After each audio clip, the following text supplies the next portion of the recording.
Guys ఈరోజు మనం అయితే బ్రెడ్ ఆమ్లెట్ చేయబోతున్నాం ఇంట్లో. Let's go. ముందైతే ముందైతే ఎగ్గుని ఇలా చేసుకోవాలి. 2 బెడ్లు అయితే రెడీగా పెట్టుకోండి. 2 బెడ్లు మనకి కావాల్సి వచ్చింది. ఇలా మిక్స్ చేసుకున్న ఎగ్స్ ని మనం ఇప్పుడు పెనం మీద పోయాలి. పెనం కొంచెం ఇప్పుడైతే మనం పెనం మీద పోద్దాం. ఇలా పోసుకొని ఇలా స్ప్రెడ్ చేసుకోవాలి.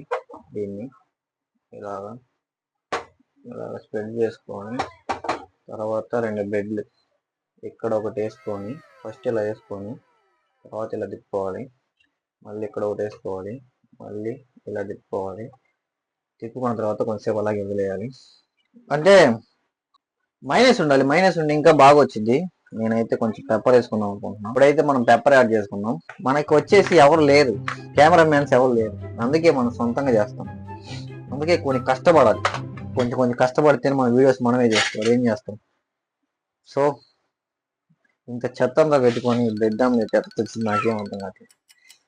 బ్రెడ్ ఆమ్లెట్ అయితే బాగానే వచ్చేటట్టుంది చూడటానికి. చూద్దాం ఎలా వచ్చిందో. ఏమో మొత్తం మాడిపోయేటట్టుంది. బ్రెడ్ని అయితే ఇలా తిప్పేయాలి.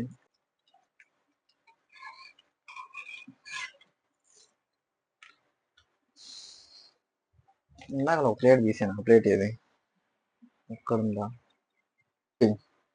సో గైస్ బ్రెడ్ ఆమ్లెట్ అయితే రెడీ అయిపోయింది మనకి ఇంట్లోనే మంచిగా.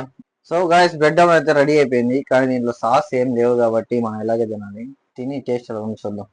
సో గైస్ పాతది ఒక గ్రీన్ చిల్లీ సాస్ ఒకటి ఉంది. ఎప్పుడో తెచ్చుకుంది. అది అంతగా బాగోదు. అందుకని పక్కన పెట్టేద్దాం.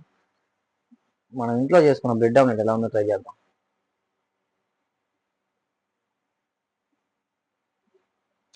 నైస్. కానీ సాస్ ఉంటే ఇంకా బాగుండేది. మైనస్ టమాటా సాస్ ఉంటే సూపర్ ఉండేది.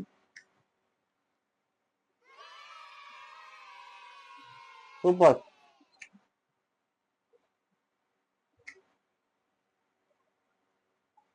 మీరు కూడా డెఫినెట్గా ఇంకా ట్రై చేయండి. కానీ నాలాగా కాదు, మీరు డిఫరెంట్గా చేయండి. ఎందుకంటే కొంచెం బాగానే ఉంది.